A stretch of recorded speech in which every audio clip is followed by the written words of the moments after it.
ගරු කතානායකතුමනි සමහර සමාගම් ඒවා කොටස් වෙනද පොලේ ලියාපදිංචි සමාගම් නෙවෙයි ඒත් ඒවට පවා EPF එකේ සල්ලි දාලා තිබෙනවා. කොහොමද මේම වෙන්නේ? ඒ වගේම සේවක අර්සාධක අරමුදල මිලදී ගන්නකොට කොටසක අගේ රුපියල් 180ට විතර නගිනවා. හැබැයි මිලදී අරගෙන 17 කෙනකොට එම කොටසම රුපියල් 10ටත් වඩා අඩුවෙන් අඩු වෙනවා. කොහොමද මේ 2008 2012 කාලේ විශේෂම ව්‍යවහාරික වාර්තාව තුළ මා සඳහන් වී තිබෙනවා. සමාගම් කීපයක් අත මා සතුටුයි මේ වෙලාවේ ඒ මොහොතේ මහ බැංකුවේ අධිපති ධූරය දරපු කබ්‍රාල් මහත්මයාත් ඉන්නවා. කබ්‍රාල් මහත්තයා කබ්‍රාල් ගරු රාජ්‍ය අමාත්‍යතුමා ඉන්නවා. එතුමා මේ වාර්තාව එළියට එන්න කලින් පත්තරවලට උත්තර දෙන්න පටන් ගත්තා. ඒකෙම මට චුට්ටක් දෙන්න ගරු කතානායකතුමනි අපේ ගම්වල කියමනක් තියෙනවා කෙසෙල් කනට නේද හොරාට ඉස්සලා කෙසෙල් කන වැටපයින්නවා කියලා. මෙම වාර්තාවක් එනවා කියනකොට මම දැක්ක මාධ්‍ය සාකච්ඡා එනවා. මෙම වාර්තාවක් එනවා කියනකොට මම දැක්ක පත්තරවල ලිපිපළ වෙනවා. ඒ නිසා චුට්ටක් ඒකේ අපිට හැඟුණා නිකන් හොරාට ඉස්සලා කෙහෙල් කන වැටපන්නද කියලා. ඒ පරණ වාර්තාව ගැන. මේ ගරු මන්ත්‍රීතුමා කතා කරනවා මගේ නම කියලා කිව්වා. ඒ නිසා තමයි මම මේ පැහැදිලි කිරීම කරන්න අවශ්‍ය. ඕහාරික විගණනයේ වාර්තාවේ අපි කිසිම වැරදක් කළා කියලා කිව්වේ නැහැ.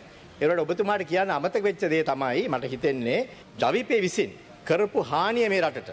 ඔව් මේකත් මතක් කරලා දෙන්නම් ඔබතුමාට දැන්. ගරු කතාවේ මොකක් කරන්නේ කතා කරන්නේ? ගොඩකින් දැන් මෙච්චර එක මොකක් කරද කතා කරන්නේ මේ? මම මේ ඒක නෑ මමත් අහන්නේ. එතුමා කරමින් ඉන්න එක මගේ අයිත මගේ කතාව. එතුමා ප්‍රාශයක් වුණා කියලා. මම මේ විනාශය මගේ කතාවේදී කියන්න පුළුවන්. ඔබතුමා රීති ප්‍රශ්නයක් නෑ රීති ප්‍රශ්නේ මතු කරන්නේ. මෙතුමාගේ පක්ෂය පෝස්ට් ඔෆිස් 682ක් කැඩුවා. පෝස්ටල් ඩිපාර්ට්මන්ට් එකේ වාහන 20ක් විනාශ කෙරුවා. ටෙලිකොමියුනිකේෂන් සෙන්ටර්ස් 13ක් විනාශ කෙරුවා. ශ්‍රී ලංකා CTB එකේ බස් 550ක් ගිනි තිබ්බා. බස් ඩිපෝ 15ක් ගිනි තිබ්බා. රීති ප්‍රශ්නයක් නෙවෙයි. ඔන්න ඔය වගේම රීති නොවන ප්‍රශ්න කරනවා. ඔබතුමා මාතෘකාවට කතා කරන්නේ. එතකොට මේ කිසි අවුලක් නැහැ. ඉන්නකොට ගරු කතානායකතුමනි මේ රීතීන් පිළිබඳ අවබෝධයක් නොතිබුණු බව තමයි මේ පාර්ලිමේන්තුවේ පෙන්වන්නේ. දන්නවද? මහ බැංකුව පාලනය කරලා තියෙන්නේ තොහම නොවන බව. ඒ නිසා තමයි දැන් පෙන්눔 කරන්නේ මහ බැංකුවේ මේ පාඩුව. ඒ නිසා තමයි මහ බැංකුවේ මේ පාඩුව මේ තරම් පාඩුවක් පෙන්눔 කරන්නේ. ඒ නිසා මොකද එතුමා ඒ වෙලාවේදීත් නේද? නැත්නම් ගරු කතානායකතුමනි ලෝකෙම දන්නවා ග්‍රීසිය කඩා වැටෙන බව.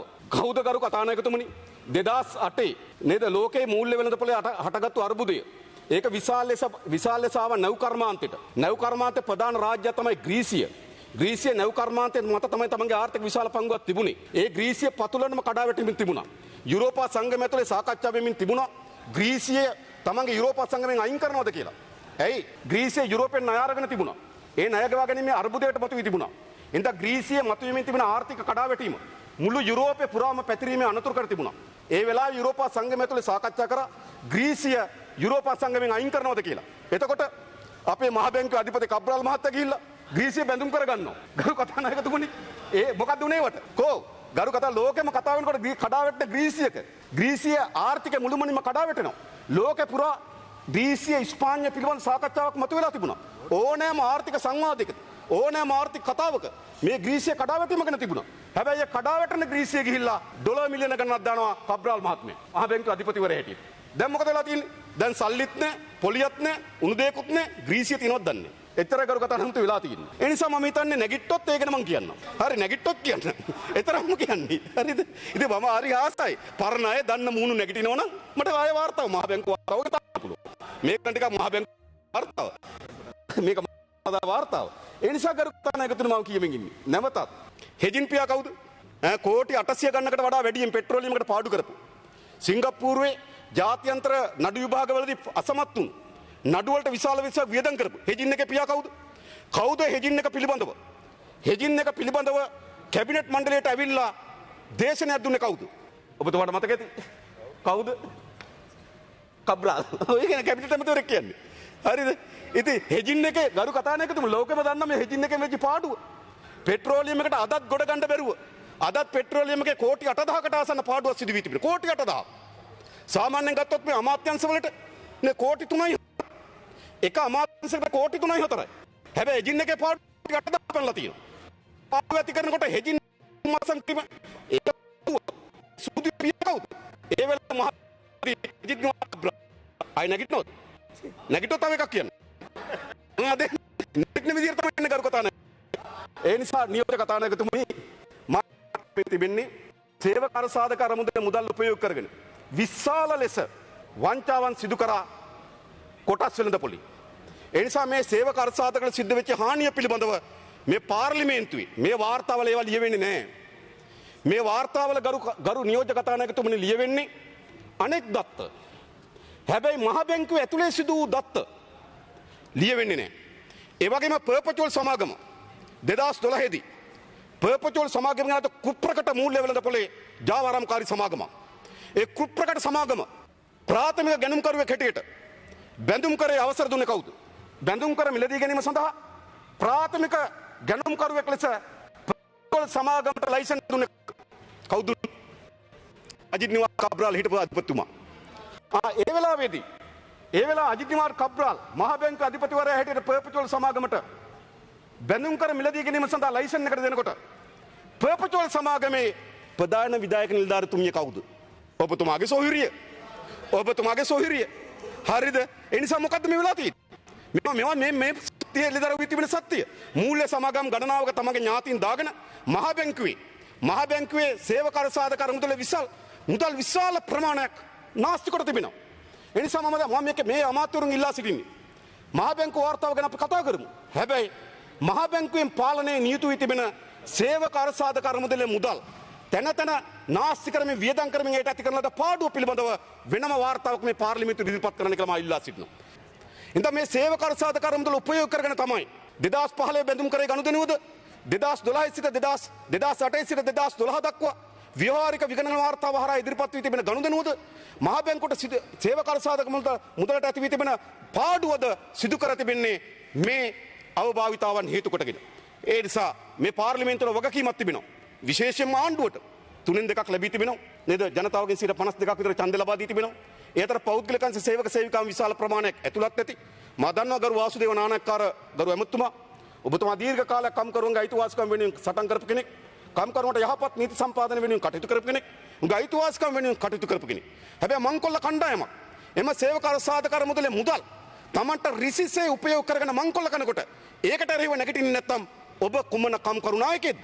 මම දැනගන්න කැමති වාසුදේව නානායක්කාර මැතිතුමාගේ. ඒ නිසා ඉදිරිපත් කරන්න ඕනකම තිබෙනවා පසුගිය දශක දෙකකට ආසන්න කාලයක් මුළුල්ලේ අපේ රටේ වැඩ කරන ජනතාවගේ ධනය කෝටි ප්‍රකෝටි ගණන් වංචා කරන ලද්දේ අවභාවිතව කරන ලද්දේ හොරකම් කරන ලද්දේ මේ සේවක අරසාදක අරමුදලේ. ඒ නිසා ඉතාමත් හොඳ පරීක්ෂණයක් කරා මේ පාර්ලිමේන්තුවේ ඉදිරිපත් කළ යුතු තිබෙනවා සේවක අරසාදක අරමුදලේ ට්‍රිලියන 2කට අධික මුදල් ප්‍රමාණයක් කොච්චර නාස්ති කළාද කොච්චර විනාශ කළාද කොච්චර හොරකම් කළාද කියන එක පිළිබඳව ගණනය කරන ගිනුවක් සේවක අරසාදක අරමුදල ඔබතුමා ඔය කියන දේ විගණකාධිපතිගේ වාර්තාව අනාත වෙන්නේ ඒ ව්‍යවහාරික විගණන වාර්තාවෙන් අර අපි කරේ වාර්තාව 2008 2012 ඒ වාර්තාවෙන් එළිදරව් වී තිබෙනවා මේ විශාලතම පාඩු වැඩි වී තිබෙන සේවක අරසාදක අරමුදලට කියලා.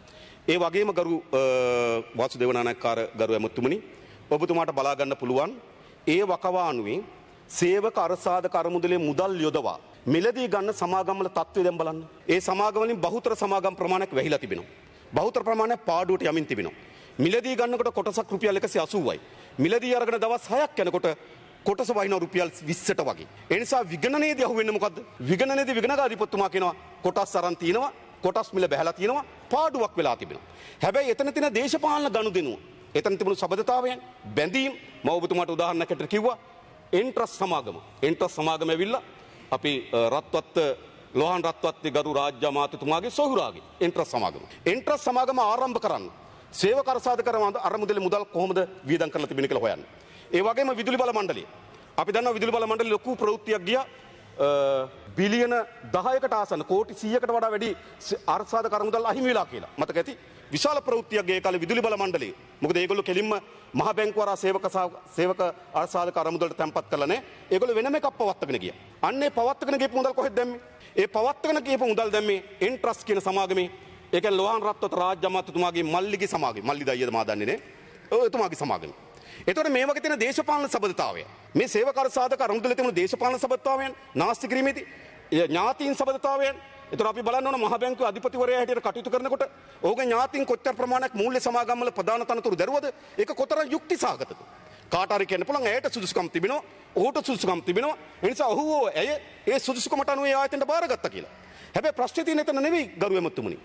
මහ බැංකුවේ අධිපතිවරයා විසින් මූල්‍ය පාලනය පිළිබඳ රටේ මූල්‍ය පාලනය පිළිබඳ විශාල වගකීමක් දරනකොට මහ බැංකුවේ සේවක අර්ථසාධක අරමුදල පිළිබඳ ඔහුට වගකීමක් තිබෙනකොට මූල්‍ය මණ්ඩලයේ ප්‍රධානිය බවට පත් වෙනකොට මේ මූල්‍ය හැසිරීමේ ක්‍රියාවලියේ මහ බැංකුවේ අධිපතිවරයා ප්‍රධාන භාරකාරයෙක් වෙනකොට එම භාරකාරයාගේ ඥාතීන් විශාල ප්‍රමාණයක් මූල්‍ය සමාගම්වල මුල් පුටුවල ඉඳීම මොනතරම් යුක්ති සහගතද? ඒක ප්‍රශ්න කරන්නේ. ඒක විගණනයේදී අහුවෙන්නේ. ඒක දේශපාලනයේදී අහුවෙන්නේ. ඒ නිසා මම හිතනවා මේකට අවශ්‍ය වෙන්නේ විගණනයක් වගේම දේශපාලන විගණනයක්. මේ අතර තිබුණු දේශපාලන සබඳතාවයන්, මේ අතර තිබුණු දේශපාලන ඥාතීත්වය, මේ අතර තිබුණු දේශපාලන ගනුදෙනුත් මම හිතනවා ඒ විගණනයේදී අහුවෙන්න ඕන. ඒක සාම්ප්‍රදායික විගණකාධිපතිතුමාගේ විගණනයකට අහුවෙන්නේ නැහැ. ඒ නිසා මේක තුළ මූල්‍ය විගණනයක් වගේම දේශපාලන විගණනයකුත් මේ සේවක අර්ථසාධක අරමුදලට කරන ලද විනාශය පිළිබඳව සොයා බැලිය යුතු කියන එක තමයි අපේ ස්ථාවරය බවට පත් වෙන්නේ. මේ මහ බැංකුව ගොඩනැගීමේදී දිනේෂ් ගුණවර්ධන කරු එතුමා දන්නවා. ඇයි මේ මහ බැංකුව ගොඩනැගීමේදී හිට ස්වාධීනත්වයක් දුන්නේ? ස්වාධීනත්වය දුන්නේ එයා ආණ්ඩු කෝණේ, දේශපාලන කෝණේ, පක්ෂ කෝණයෙන් බලන්නේ නැතුව රටේ ආර්ථික පිළිබඳවත්, රටේ මූල්‍ය පාලනය පිළිබඳවත් උඩ සිට ඇසන යොමු කරන, උඩ සිට බලන්න ඕන ආයතනයකට තමයි මහ බැංකුව ස්ථාපිත කරේ. හැබැයි සිදු වී තිබෙන්නේ කුමක්ද? මේ මහ බැංකුව ස්ථාපිත කරනකොට අරමුණ තිබුණේ අපේ රටේ මූල්‍ය ශේෂ්ත්‍රයේ ඇතිවන චලනයන්, අපේ රටේ ආර්ථික ශේෂ්ත්‍රයේ ඇතිවන චලනයන් උඩ සිට බලන්න. ඒ පක්ෂපාතීත්වයෙන් තොරව බලන්න. ආණ්ඩුවද විපක්ෂද කියන කෝණකින් බලන්න. තමන්ට හිතවාදී ආණ්ඩුවද තමන්ට විරුද්ධ ආණ්ඩුවද කියන කෝණකින් නොබලා මහ බැංකුව රටේ ආර්ථිකය පිළිබඳවත්, රටේ මූල්‍ය ශේෂ්ත්‍රය පිළිබඳවත් උඩ සිට ටෝච් එක ගසන්නෙක් බවට, උඩ සිට බලන්නේ බවට තමයි මේ මහ බැංකුව පත් කරේ. හැබැයි සිදු වුණේ කුමක්ද?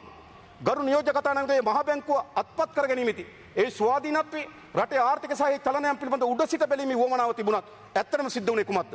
එක් ආණ්ඩු තමන්ගේ පාලනය බලයට එනකොට තමන්ගේ හිතවාදී කණ්ඩායම් මහ බැංකුව අධිපති ධූරයට පත් කරනවා. ඒ නිසා මම මේ අවසන් වශයෙන් කියන වෙන මුකුත් නෙවෙයි. මහ බැංකුව වාර්තාවෙන් පිළිබිඹු නොවන ඛේද වාචකයක් අපේ රටේ තිබෙනවා. මහ බැංකුව වාර්තාවෙන් පිළිබිඹු නොවන ඛේද වාචකය තමයි මහ බැංකුව දේශපාලන හස්තයකට යට කිරීම. ඒ නිසා මම හිතනවා මේ පාර්ලිමේන්තුව අපි කාටත් අරගලයක් තිබෙනවා. ආණ්ඩුවේ ආර්ථික ප්‍රතිපත්ති ක්‍රියාවත් නැගීම සඳහා වගකීමක් තියෙන එක ඇත්ත.